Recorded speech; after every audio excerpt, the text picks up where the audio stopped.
ఏదో చేస్తున్నాడు అంటే లోపల ఇంటి దొంగ అంటే ఇంటి దొంగని ఈశ్వరుడు కూడా పట్టుకోలేడు అని చెప్పేసి ఒక సామెత కూడా ఈ సందర్భంలో చాలా గట్టిగా మనకు గుర్తుకొస్తూ ఉంటుంది. సామెతలు గుర్తుకొచ్చడే కాదు, దానికి తగ్గ పని కూడా మనం చేయాలి.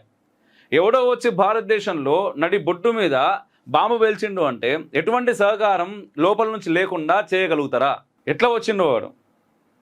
కారులో బాంబు పేలింది. కారులో బాంబు పేలుడు ఒకటి, దాదాపుగా 350 కిలోల ఆర్డిఎక్స్ ఎంతమందిని లేపడానికి ప్లాన్ చేసారు వాళ్ళు. డాక్టర్ల రూపంలో ఉన్నారు, డాక్టర్లు ఇద్దరు AK-47 పెట్టుకున్నాడు స్టెథోస్కోప్ కింద. వాళ్ళని అక్కడ అరెస్ట్ చేసిరు పొద్దున. ఒకవేళ వాళ్ళని అరెస్ట్ చేయకపోయి ఉంటే వీళ్ళు ఇంకెంత పెద్ద ప్లాన్కు ఓడిగట్టేటోళ్ళు.